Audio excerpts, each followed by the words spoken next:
नमस्कार, स्वागत है आपका एबीपी न्यूज में। आपके साथ मैं अखिलेश आनंद हूं। हैदराबाद से, तेलंगाना की राजधानी हैदराबाद से अपने दर्शकों का मैं बहुत बहुत स्वागत करता हूं। महाभारत एक्सप्रेस की यात्रा लगातार जारी है। दक्षिण भारत में हजारों किलोमीटर की दूरी हम तय कर चुके हैं और अभी मैं हैदराबाद में जहां पर मौजूद हूं, मैं आपको बता दूं, ये आप देख सकते हैं मेरे पीछे ये जो गुंबद आपको नजर आ रहा है, तेलंगाना सचिवालय है। यानी तेलंगाना सरकार का सारा कामकाज यहीं से होता है, तमाम अधिकारी यहीं बैठते हैं और ये डॉक्टर भीमराव अंबेडकर की विशाल प्रतिमा मेरे पीछे आप देख सकते हैं। तो हैदराबाद में मैं मौजूद हूं और देखिए क्यों महत्वपूर्ण हो जाता है तेलंगाना की जब हम बात करते हैं। पिछली बार दरअसल जो सीटें मिली थी लोकसभा चुनाव में भारतीय जनता पार्टी को, लिफ्ट नीचे कर लीजिए, मैं दर्शकों तक जानकारी भी पीछे पहुंचाता रहूंगा।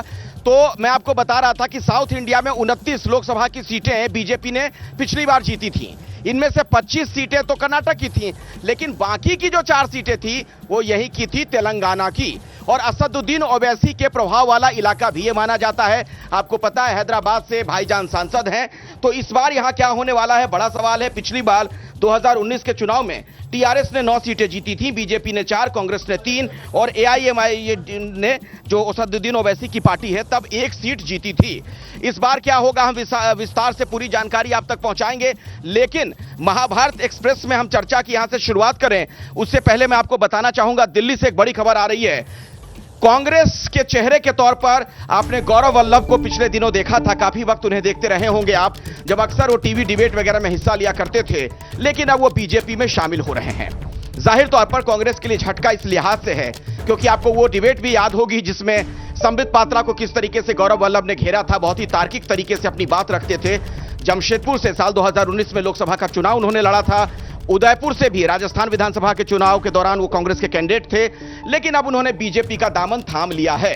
तो गौरव वल्लभ भी चले भारतीय जनता पार्टी में, तो जाहिर तौर पर कांग्रेस के लिए इसे एक झटके के तौर पर देखा जा रहा है। तस्वीरें भी हम आपको दिखा रहे हैं, एक बार फिर से मैं आपको बता दूं, दरअसल गौरव वल्लभ ने कई अहम बातें कहते हुए कांग्रेस छोड़ दी। उनका कहना था कि मैं सनातन विरोधी नारे नहीं लगा सकता। बाकायदा एक चिट्ठी उन्होंने लिखी थी मल्लिकार्जुन खड़गे को, जिसमें इन बातों का उन्होंने जिक्र किया था। उन्होंने साफ तौर पर यह कहा था, सोशल मीडिया एक्स पर भी उन्होंने पोस्ट एक लिखा था उसमें, और जो इस्तीफा उन्होंने दिया उसमें उन्होंने कहा था कि मेरा मन दरअसल बहुत व्यथित है, लिखना चाहता हूं और बताना चाहता हूं, लेकिन मेरे संस्कार ऐसे नहीं है कि बहुत कुछ मैं कांग्रेस के बारे में अभी बोलूं। कांग्रेस पार्टी आज जिस प्रकार से दिशाहीन होकर आगे बढ़ रही है उससे मैं खुद को सहज महसूस नहीं कर पा रहा। मैं ना तो सनातन विरोधी नारे लगा सकता हूं, ना ही सुबह शाम देश के वेल्थ क्रिएटर्स को गाली दे सकता हूं। ये तमाम बातें गौरव वल्लभ ने कही थी पार्टी छोड़ते वक्त। उन्होंने यह भी कहा कि मैं कांग्रेस से पार्टी के सभी पदों वो प्राथमिक सदस्यता से इस्तीफा दे रहा हूं और अब बीजेपी में शामिल हो गए हैं। तो गौरव वल्लभ भारतीय जनता पार्टी में कांग्रेस के एक जाने पहचाने चेहरे के तौर पर अक्सर आपने उन्हें देखा, जिस तरीके से टीवी डिबेट में हिस्सा लिया करते थे, तार्किक तरीके से अपनी बातें रखा करते थे। तो कांग्रेस के लिए जाहिर तौर पर चुनाव के वक्त ये झटका तो है ही, हालांकि इसका वोटों के संदर्भ में कितना फायदा बीजेपी को होगा ये तो वक्त ही बताएगा, क्योंकि दो जो चुनाव लड़े गौरव वल्लभ ने पिछले दिनों में, वो दोनों चुनाव वो हार गए थे, विधानसभा वाला भी और लोकसभा वाला भी। तो इस पे हमारी बातचीत तो होगी, लेकिन चूंकि मैं तेलंगाना में हूं, हैदराबाद में हूं, तो सबसे पहले अब चर्चा की शुरुआत हम यहीं से करना चाहेंगे। मेरे साथ तमाम मेहमान जो यहां पर नजर आपको आ रहे हैं, उन्हीं से बातचीत की शुरुआत। और पहला सवाल मेरा ये कि दक्षिण भारत पर भारतीय जनता पार्टी का बहुत फोकस नजर आ रहा है। अब की बार 400 पार का नारा बीजेपी ने दिया है और 400 पार के लिए दक्षिण भारत, साउथ इंडिया महत्वपूर्ण है, तेलंगाना भी बहुत अहम हो जाता है। क्या लग रहा है इस बार बीजेपी का क्या सीन दिख रहा है? पहली बात तो यह है कि इस बार दक्षिण भारत में single largest party Bharatiya Janata party उभर कर आएगी। एक बार सिंगल लार्जेस्ट पार्टी बीजेपी बन जाएगी, जरूर बनेगी। अच्छा। जहां भी हो, क्योंकि बाकी पूरे जो है रीजनल पार्टी से हमसे ज्यादा नहीं आएंगे वोट। अगर पिछली बार भी अगर देखें तो 29 जो सीट हमारे आए हैं वो भी हम नंबर 2 में खड़े हैं। और अब की बार जो यहाँ तेलंगाना की जो हाल है, यहाँ पर हमारे विधानसभा चुनाव में 7% से 14% हमारे वोट बढ़े हैं। अच्छा। और 14% और 8 सीट हम जीते हैं। और पिछली बार हम सिर्फ 1 सीट जीते थे और पिछली बार कांग्रेस को हमसे कम आए थे। और हमें पूरा विश्वास है कि तेलंगाना में आज की तारीख में 12 सीट भारतीय जनता पार्टी जीतने वाली है। 4 से सीधे 12 पर पहुंच जाएंगे, ये हो जाएगा क्या? ये तो करिश्मे की तरह दिख रहा है। ये तो ख्वाब है। अच्छा, तो हकीकत क्या है? हकीकत भाजपा जो उन लोग अभी यहाँ पर जो ख्वाब देख रहे हैं पूरा नहीं होगा, क्यों? तेलंगाना जानते हैं, तेलंगाना के लिए पिछले 10 साल में मोदी की सरकार कुछ नहीं किया है। जो कॉन्स्टिट्यूशन के दौर पर जो भी हमारा हक था वो हमको आए हैं, मगर दूसरे जो भी हमारे बाइफर्केशन के टाइम पे जो एक्ट में जो बताया गया था, जो हामी दिए थे हमारे स्टेट के लिए, कोई भी एक भी हामी उन लोग ऑनर नहीं किए थे। ये पूरी तरह से तेलंगाना की जनता जानती है। यहाँ पर पिछले 10 साल से कुछ विकास हुआ, हर सेक्टर में जो तरक्की हुआ वो हुआ भारत राष्ट्र समिति के गवर्नमेंट के तरफ से, वो केसीआर साहब के लीडरशिप की तरफ से। तो ये चुनाव में भी पिछले इस बार क्या कर पाएंगे केसीआर साहब, क्या कर पाएंगे? देखिए वो तो खुद ही मुसीबत में घिरे दिख रहे हैं। क्यों मुसीबत है? हमारे पास 39 एमएलएस है, 20 से ज़्यादा एमएलसीस है, और पिछले चुनाव में जो अभी सरकार हासिल किया था कांग्रेस पार्टी, उसके हमारे बीच में 1.8% का डिफरेंस है। इसको आप मुसीबत कहते हैं? तो ये मुसीबत नहीं है, हकीकत कुछ अलग है। आज जो तेलंगाना में पिछले 3 साल में जो कांग्रेस सरकार जो वायदा दिया था पिछले जो असेंबली इलेक्शंस में, उसको पूरी नहीं कर सके भाई। तो ऐसे में कांग्रेस कैसे जीतेगी अगर विधानसभा में जनता ने मौका दिया और वादे पूरी नहीं कर पाई कांग्रेस? पिछली बार 3 लोकसभा की सीटें मिली थी कांग्रेस को, इस बार क्या होगा? इस बार भी कांग्रेस का अच्छा मौका मिलेगा, जीतेगा भी। यहाँ से कम 10 सीट कांग्रेस को मिलेगा। डबल डिजिट में कांग्रेस स्कोर कर लेगी तेलंगाना में? जरूर, वो तो करेगा। ये कैसे हो जाएगा सर? इसलिए कि कांग्रेस ने असेंबली चुनाव में जीत लिया, यहाँ सरकार उनका चल रहा है, और सारी मसाइल जितने भी है उसको हल करने का कोशिश भी होता है। तो इसीलिए हम तो कांग्रेस को मदद दी, तो उसके वजह से अभी कांग्रेस का जो है पकड़ ज़्यादा है, उनका ज्यादा नजर आ रही है। मोदी जी का कितना असर दिख रहा है तेलंगाना में? चूंकि लगातार कैंपेन कर रहे हैं, साउथ इंडिया में बहुत फोकस है बीजेपी का। स्लोगन अच्छा है, आपकी बार 400 सीट जैसा 2 करोड़ नौकरी थी वो वादे पूरे नहीं करे, 15 लाख लोगों को जमा करते वो कर रहे, गरीब अदानी अंबानी को बढ़ाने वाला 400 सीट कैसा आता? अब के बार सोनिया गांधी की बात सुने, 6 डिक्लेरेशन करेंगे बोले, उसके वादे पूरे करे। क्यों बोलते? सोनिया गांधी तेलंगाना दी ये वादे करते, आने वाले इलेक्शन में कांग्रेस की आवाज चलेंगी। अब देखो बीआरएस का काम खत्म हो गया, एक लीकर स्कैम हो गया। बीआरएस का काम खत्म हो गया ये तो कह रहे हैं कांग्रेस वाले।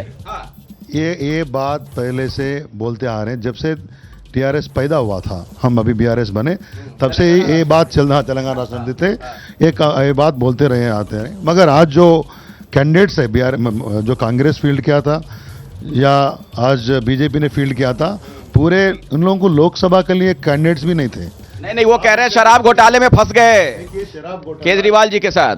ना केस है, वो केस में कोई दम नहीं है। पूरे देश में अपोजिशन पार्टीज के ऊपर ही केस जमते हैं, अपोजिशन लीडर्स के पास ही ईडी आईटी सीबीआई जाते हैं, हम सब जानते हैं। तो ये केस हम जारी जो लड़ते रहेंगे, वो कोई मुद्दा नहीं होगा तेलंगाना में। तेलंगाना में पिछले 10 मुद्दा होगा क्या? तेलंगाना के चुनाव में इस बार मुद्दा क्या होगा? किसके नाम पर जनता वोट डालेगी?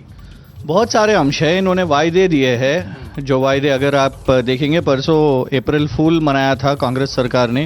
अप्रैल 1 को ग्रुप 2 का नोटिफिकेशन आना था, युवा सोच रहे थे देंगे, पर ऐसे ही एवे ही जॉब कैलेंडर का नाम दे दिया। ये मुद्दा आएगा, किसानों का मुद्दा आएगा।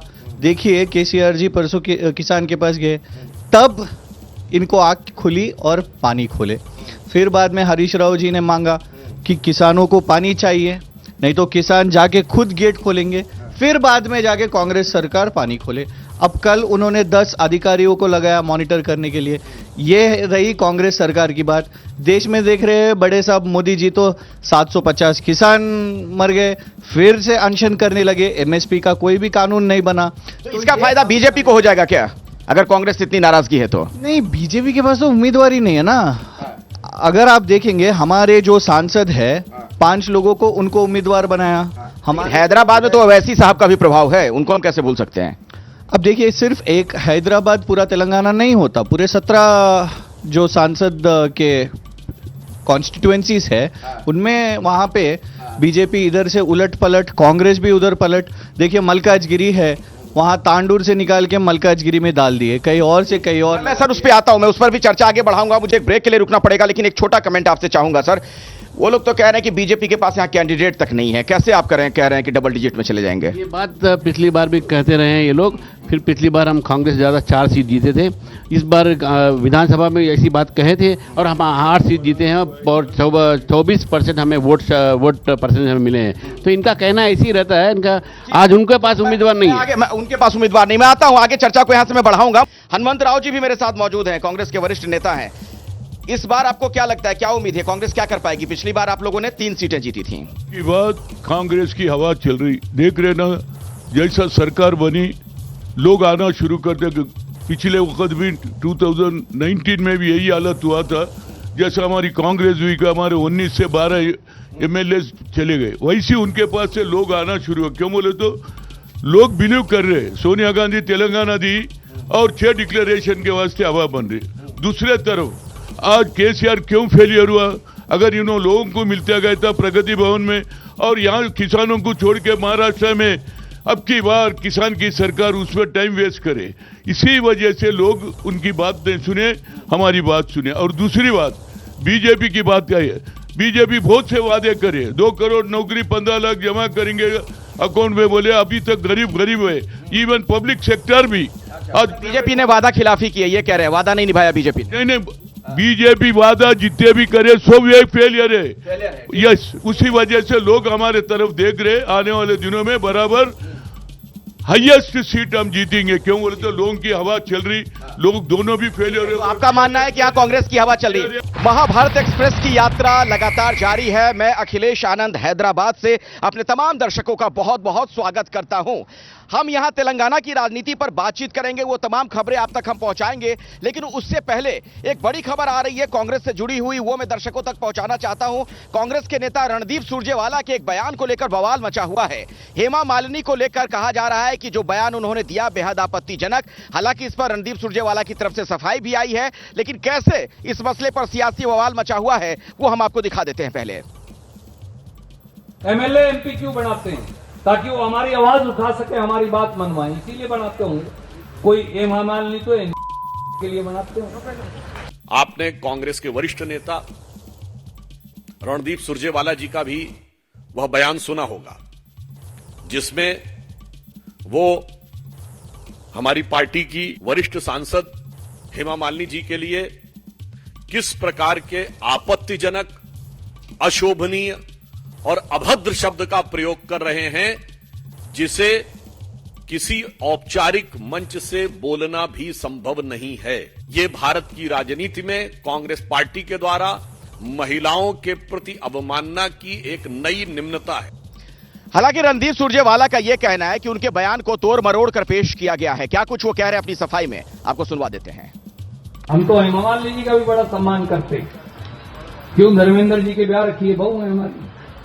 परंतु ये फिल्म स्टार तो हो सकता है कोई, हम लोग जो है मुझे या गुप्ता जी को इसलिए आप बनाते हैं के साथ हम लोग जो हैं आपकी सेवा कर सकें। नायब सैनी जी को भी इसलिए बनाया, मनोहर लाल खट्टर जी को भी इसलिए बनाया, दूसरे साथियों को भी हमने इसलिए बनाया। देखिए, चुनाव का वक्त है, जाहिर तौर पर बयानों के तीर भी खूब चलेंगे और बयानों को लेकर छिद्रान्वेषण भी होगा, चर्चा भी होगी, उसके अलग अलग मायने मतलब निकाले जाएंगे। बहरहाल, चूंकि मैं तेलंगाना में इस वक्त हूं, साउथ इंडिया की यात्रा पर हम लोग हैं महाभारत एक्सप्रेस के जरिए, तो अब यहां की राजनीति पर हम बात कर लेते हैं। और आपसे मैं शुरू करना चाहूंगा, इस सेगमेंट में बातचीत की शुरुआत आपसे करना चाहूंगा। ब्रेक के पहले हनुमंत राव जी कह रहे थे कि कांग्रेस की यहां पर हवा है इस बार। इस हवा में फिर बीजेपी कहां है? कांग्रेस की हवा बिल्कुल नहीं है, हवा उतर गई है। ये जो 6 गारंटी ये 100 दिन में दे नहीं सके, जनता उनसे भी नाराज़ है। नौकरियों के विषय में हो या किसानों के विषय में हो या किसी भी तरह के विषय में हो, बिजली के विषय में हो, आज कांग्रेस सरकार हैदराबाद या तेलंगाना में यहाँ पर पूरी तरह से विफल हो चुकी है और भारतीय जनता पार्टी को इससे बड़ा लाभ मिलने वाला है। और बीआरएस जो है वो उसके लिए उनको उम्मीदवार खुद नहीं मिल रहे हैं। उनके उम्मीदवार घोषित करने के बाद वो कांग्रेस में जा रहे हैं या दूसरे पार्टी में जा रहे हैं। हमारे बीआरएस के कैंडिडेट का ऐलान हो जा रहा है, फिर वो कांग्रेस में शामिल हो जा रहे हैं। देखिए, इसका मतलब क्या है? कांग्रेस को बीजेपी के यहाँ पर कैंडिडेट्स ही नहीं है। मैं आपको एक बताना चाह रहा हूँ, आपके यहाँ से लोग, आप किसी को कैंडिडेट बना दें, उसके बाद दूसरी पार्टी में चला जाए, ये तो अद्भुत स्थिति है। उसका वो पर्सनल स्टेटस में वो बताना चाहिए, मगर हमको कैंडिडेट्स की कोई कमी नहीं है। वही बता रहा हूँ ना, अगर आपके पास कैंडिडेट है, हमारे पास से क्यों लें? ये एक ही नहीं है, मतलब बीजेपी का देखिए और कांग्रेस का देखिए, पूरे जो उम्मीदवार अभी खड़े किए हैं वो मेजॉरिटी बीआरएस पार्टी से है। इसका मतलब आप लोगों के पास लोग नहीं है। और एक बात, आज आपका हवा है या बीजेपी, हवा की बात नहीं है। 2 महीने के बाद किसका हवा कितना है चुनाव के बाद सब लोग समझेंगे। मगर मैं आपसे बताना चाह रहा हूँ, तेलंगाना के विकास और हमारे लोगों के कल्याण के लिए किसको ज़्यादा अपेक्षा रहेगा, कौन से पार्टी को अपेक्षा रहेगा, कौन सी दल का। आज बीआरएस पार्टी ने पिछले 16th और 17th लोकसभा में हमारे एमपीज के जो परफॉर्मेंस देखिए। मैं एक बात बताना चाह रहा हूँ, पिछले 10 साल में बीजेपी के जितने भी एमपी है, मेरे ख्याल से 16th में 1 एमपी है, पिछले में 4 एमपी है, मुंह छुपा के बैठे हैं।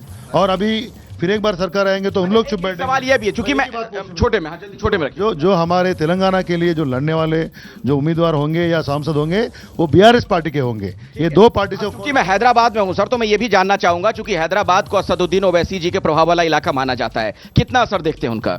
वो पुराना शहर तक उनका सीमित है, उससे ज़्यादा उससे बढ़कर उनका असर बहुत कम है।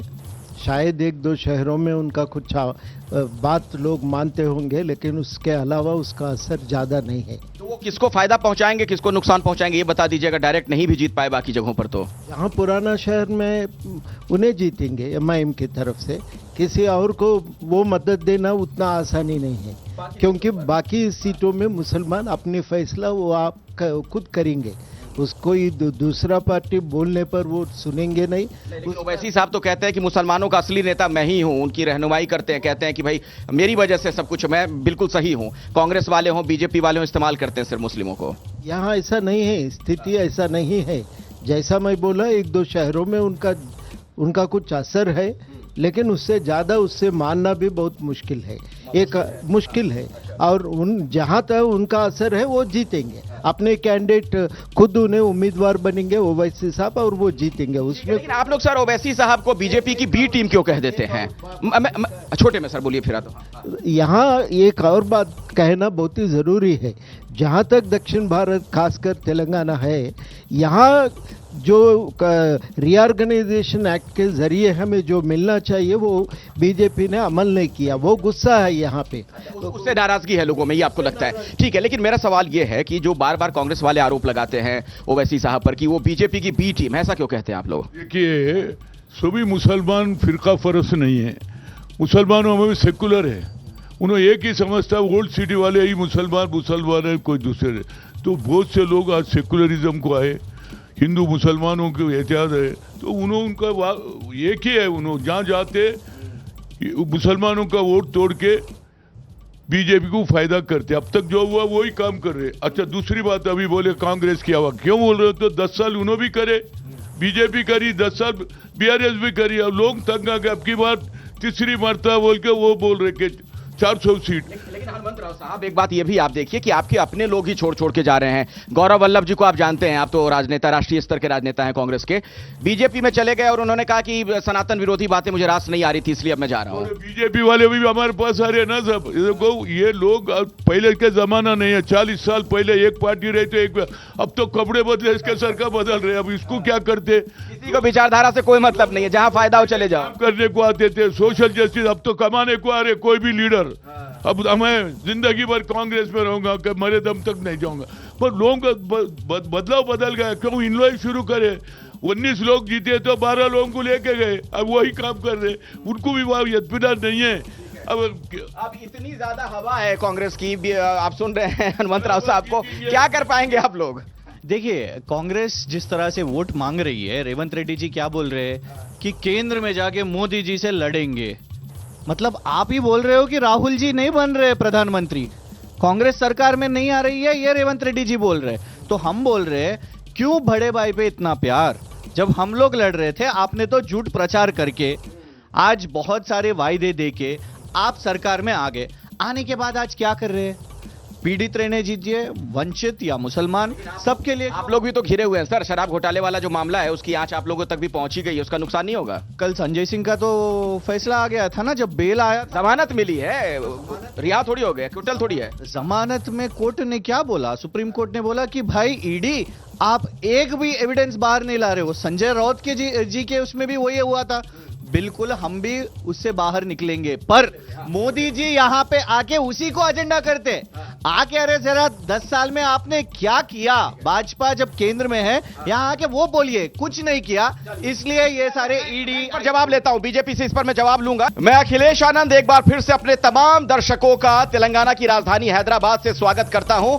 महाभारत एक्सप्रेस का यह सफर यूं ही अनवरत जारी है और अभी जो एक बड़ी खबर आ रही है दिग्विजय सिंह से जुड़ी खबर है। दिग्विजय सिंह से जब सवाल पूछा गया था राहुल गांधी के उत्तर प्रदेश में चुनाव ना लड़ने पर, तो क्या जवाब उन्होंने दिया और कैसे उन्होंने कहा कि मैं तो प्रधानमंत्री मोदी के खिलाफ भी चुनाव लड़ सकता हूं, सुनिए आप। राजनीति के चाणक्य कहे जाने वाले दिग्विजय सिंह जी को कांग्रेस ने राजगढ़ से लोकसभा का प्रत्याशी बनाया है। वो लोकसभा क्षेत्र में पद यात्रा कर रहे हैं। जिस तरह से उन्होंने कमलनाथ की सरकार बनी थी उस दौरान उन्होंने नर्मदा की परिक्रमा करी थी और मध्य प्रदेश में उस दौरान कांग्रेस की कमलनाथ की सरकार बनी थी, वापस वो लोकसभा के लिए पद यात्रा कर रहा है। सर, आप पद यात्रा कर रहे हैं आपके क्षेत्र में? सर जी कर रहा हूँ। आप तो आखिरकार ये इस तरह से अनोखी यात्रा क्या क्या संदेश देना चाह रहे हैं? सर इसके दो कारण हैं। एक तो भाजपा के एक वरिष्ठ नेता ने ये एक तंज कसा कि कांग्रेस पार्टी को नौजवान उम्मीदवार नहीं मिला, इसलिए 77 साल के एक बूढ़े को टिकट दिया। तो मैं उन नेताजी से कहता हूँ, आइए धूप में, तपती धूप में मेरे साथ पदयात्रा करिए, तो पता पड़ जाएगा कौन जवान है और कौन बूढ़ा है। एक दूसरा ये है कि मैं 2 बार सांसद रहा, 80 से मैं प्रभारी मंत्री था यहाँ अर्जुन सिंह जी की कैबिनेट में, फिर मुख्यमंत्री रहा 10 साल। राजगढ़ संसदीय क्षेत्र के लोगों से मेरा जीवित संपर्क रहा, लेकिन 2003 के बाद नई पीढ़ी आ गई है। मेरे साथ जो कार्यकर्ता थे उनके बेटा बेटी बहू पोता पोती नातीत हो गए हैं, उनसे मेरा संपर्क टूट गया था। अब वो संपर्क उनसे जोड़ने के लिए मैंने यात्रा की है।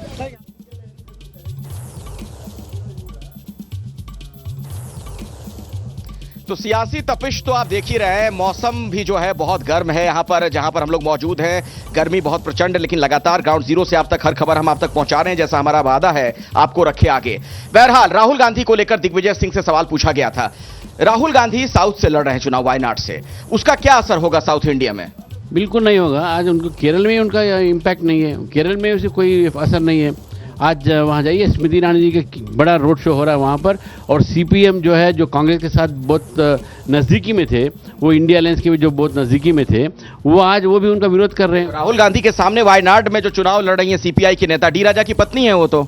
नहीं, ठीक है, कोई भी हो सकते हैं, इसीलिए तो उनके बीच में जो प्रेम प्यार था कम्युनिस्ट और कांग्रेस के बीच में, वो खत्म हो गया। और राहुल गांधी का कितना असर है? नहीं, जो आदमी उसके असली कॉन्स्टिट्यूंसी में जो असर नहीं दिखा सकता है, साउथ में आके क्या कर सकता है? तो उसके लिए उसका कोई मुद्दा ही नहीं है। मतलब राहुल गांधी का इंपैक्ट होगा अगर वायनाड से चुनाव लड़ रहे हैं, दक्षिण भारत में कांग्रेस अच्छा करेगी उस वजह से?